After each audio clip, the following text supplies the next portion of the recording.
Hello everyone, so today we're going to be talking about all the manga I read in February. It's a lot. I'm not sure off the top of my head how many volumes. I'll put it in the title, but it is a lot. I somehow managed to read all of the manga that the TBR jar decided I was going to read this month, as well as one additional series. Anyway, let's just jump right in with all the manga I read this month, starting with easily the worst one. So yes, the first manga I read in February, technically I started it in January, but I didn't want to talk about it in January and February, so I'm just going to talk about it in this video. Anyway, that's Toriko. I read volumes 1 through 35, which is not the complete series. I did drop it at volume 35. I will get to my reasoning for that in just a moment. Also, out of these 35 volumes, volumes 1 through 20 were rereads. Not that that really matters, but I thought I'd mention it. Also, if you don't want to hear me tell you how terrible I think this manga is, if you'd rather not hear negative opinions, I'm going to leave timestamps for every series I talk about in this video, so go ahead and skip this one because that's all I'm going to talk about. I definitely could have finished this manga this month. I had the time,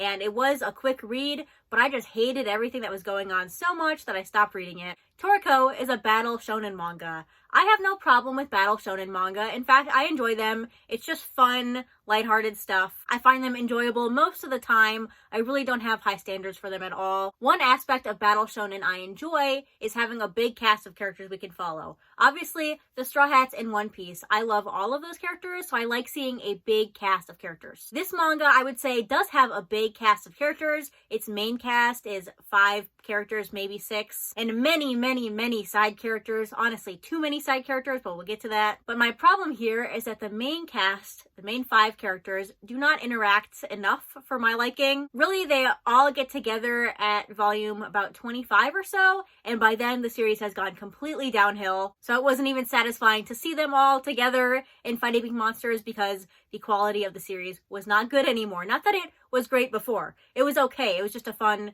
adventure manga where they're fighting big food monsters, but it wasn't great before, and then it gets really bad. So yes, this is basically about fighting food monsters. Toriko's goal is to create this full course meal, so he has to fight monsters to figure out what things he wants to put on his full course meal. So each of these monsters has a capture level, and I promise this is important for my reasoning for hating the series. So at the beginning, Toriko is fighting level 5 monsters, level 10 monsters, level 15 monsters, and it's fine. It progresses pretty steadily to level 40 about, and that seems to be an okay pace, and then all of a sudden we're fighting level 100. And at that point I was like, wait, that's a really big jump. I don't like this. So there's a human world and a gourmet world, and so far the characters have been fighting in the human world, but then they go to the gourmet world, and that's when it gets really bad because they go from fighting level 100 monsters to fighting level 1000 monsters. And obviously that jump is not great, but then they go on to fight level 6,000 monsters. It seemed very obvious to me that the author had big plans for this world. This world is huge. There are many things you can do with it. The author had all these big planet-destroying monsters that he wanted to introduce, but it just went way too quickly. And this does happen sometimes in battle shonen manga where there is a big world and we kind of have either a time skip or some kind of jump into exploring that bigger world, higher stakes. And honestly, I would say most of the time it ends up kind of unsatisfying, usually because of the pacing. Maybe the author's being rushed by their editor, something like that. But this is easily the worst execution of this I've ever read, I think. You go from fighting big monsters, scary monsters, to planet-destroying monsters with pretty much no training in between, or at least we don't see it. And it's just not satisfying in any way. I gave up at volume 35 when the main characters have a dance battle with a planet-destroying monkey. I did read reviews and summaries of the last 8 volumes that I didn't complete, and all of those reviews seem to suggest that it somehow gets even worse. So I'm glad I stopped where I did. I should have stopped about 15 volumes before that. Also, some of the reviews seem to suggest that the main characters don't get satisfying endings, so that's even more reason that I'm happy that I dropped it at volume 35. I wasn't going to get anything more out of it. I knew it was going downhill and it wasn't going to get any better, so I just cut my losses and stopped reading. But yeah, the moral of the story is I shouldn't leave these giant series on my TBR for 6 years. That should not happen anymore. Actually, this series was so bad that it inspired me to unhaul about 3 other series from my shelves that have been here for a long time that I wasn't sure I was going to love. I just got rid of them because I didn't want to waste my time with anything else. So yeah, those are my thoughts on Toriko. Let me know if you disagree. This feels like a video all in itself. I could make a whole rant video about this, but I didn't. Also, this feels kind of nostalgic because I haven't talked about a series this bad in a very long time, which is good. But I used to make these kind of rants a lot just because I read a lot of manga and books that I didn't enjoy, and I ended up sharing why I didn't enjoy them, and it kind of ended up like this. But yeah, I would like to read manga I enjoy, and unfortunately I did not enjoy Toriko at all. So after Toriko, I read these 7 volume 1s. I made an entire video about this, so I'm not going to talk about any of these in this video. So if you want to hear my thoughts on these, go ahead and watch that video, but I did end up unhauling or deciding to unhaul 2 of these series, so yeah. The next manga I read was so much better, and that was Yotsuba volumes 1 through 15. These are all the volumes that are available in English right now. This is about a little girl named Yotsuba on the cover here. She lives with her father, and she hangs out with the neighbor kids or the neighbor girls next door, and she basically just goes around living her life, exploring the world, and I would say the best word to describe this manga is delightful. Yotsuba just finds joy in everything, and that's so refreshing to read. I do tend to read a lot of negative, dark series, so something like this that's just a little girl discovering the world is a nice change of pace. So sometimes this is very funny, sometimes it's sweet, sometimes it's a little bit sad, but overall, it's just a great manga. Volumes 13 and 15 were definitely my favorites. They made me a little bit emotional even, especially volume 13 for some reason. If I had to give a critique on the series, just one tiny thing I noticed is that the teenage girls talk about losing weight a lot. And that's just not something I like to read about, especially not from the perspective of a teenager. But again, that's a very tiny, minor thing. This really is a heartwarming manga and probably the best slice of life manga I've ever read. I'm not sure when the next volume will come out, probably a couple of years from now, since this one was semi-recently released. But I'll be very happy to read any new Yotsuba content that we get in the future. The next manga I read was Crime and Punishment by Osamu Tezuka. This is obviously an adaptation of the classic novel. I have not read the classic novel, so I really have nothing to compare this to. And that probably affected my enjoyment of this because honestly, I was expecting to really dislike this or find it boring. But it was actually kind of funny, and I really enjoyed some aspects of it, especially the art and the paneling. So there are some parts, especially in the beginning, where all you see is one panel repeated. So you just see one scene, or like for example, at the beginning, you're seeing just one staircase and you see a couple of doors. And the scene doesn't change throughout panels,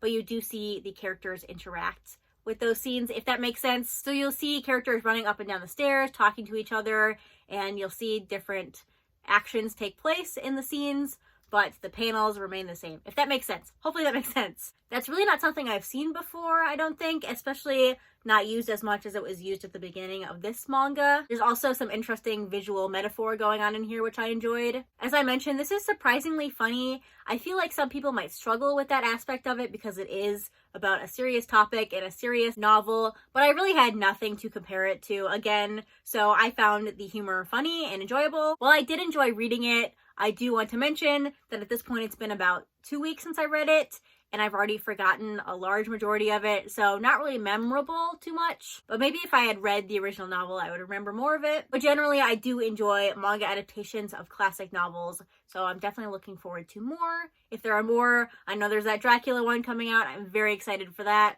But overall, this was a lot better than I was expecting. The next manga I read in February was Kageki Shojo, volumes 1 through 7. Now, even though it says volume 1, that is not the beginning of the series. You do have to read The Curtain Rises first, which I've been describing as a prequel manga. It's not. It's the first part of the manga. This series, even though it says volume 1, is a direct continuation of that one. But basically, this is about a bunch of girls who are attending a performance arts school, and they're all trying to become famous actresses, and you see their backstories and their motivations. I will say I really enjoyed the first part of this manga, so The Curtain Rises. I liked the heavier subject matter that it explored. It didn't hold any punches. It really talked about the dangers of fame and performance. And I don't think that tone carried over into these 7 volumes. Maybe because the magazine it was published in changed, or it was moved to a different magazine. But so far, this isn't quite as heavy as that first part. And as we know, I like to read reviews of manga that I've read,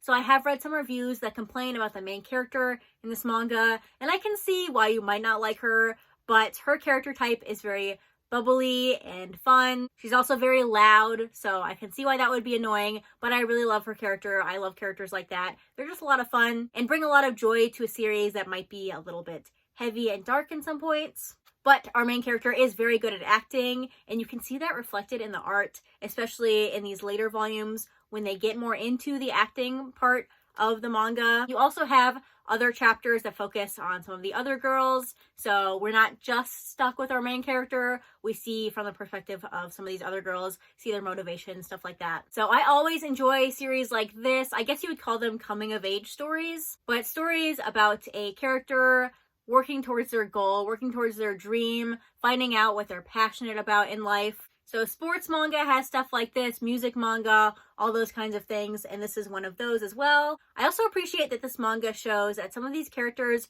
aren't successful at reaching their goal. Obviously, in real life, not everyone is going to accomplish what they set out to in life, and this definitely portrays that very well, or at least in an entertaining way that's interesting to read about. In terms of these 7 volumes that I read, there were a couple in the middle that really dragged on. Not a lot was happening or progressing. Also, some of these have like really large one-shots at the end of the volumes, so you're only getting like 3 chapters and then a big one-shot that is related but doesn't really, it kind of interrupts the flow of the manga. But as I mentioned, once it gets towards volume 6, volume 7, when they're really getting into the acting side of things, then it becomes a lot more interesting. But this was definitely a solid read. I don't think I'm going to keep reading it as the volumes release. I'll probably just wait until a lot of them are out, maybe until it's finished, and then I will pick it back up and read it and enjoy it hopefully again. The next manga I read was I Think Our Son is Gay, volumes 1 through 4. This is about a mom who believes her teenage son is gay. She wants to show her support, but she doesn't want to make it obvious that she's guessed. So she just kind of observes his life, and you see that in these very short chapters. I believe these are published as very short webcomics, so you get like 1 4-page chapter every publication. I think that's how it is published. So having them collected like this can get a little repetitive because you do have the mom kind of saying the same thing over and over again when you're reading a volume like this. It probably isn't as repetitive if the chapters are coming out more slowly, but that was really only a problem in volumes 1 and 2. In volumes 3 and 4, I didn't really notice that as much. Volumes 3 and 4 also tackle a little bit more serious subject matter, so those 2 were a lot more interesting than the first 2 volumes for me. I also really enjoy the little brother character. He's also guessed that his brother is gay and he wants to show his support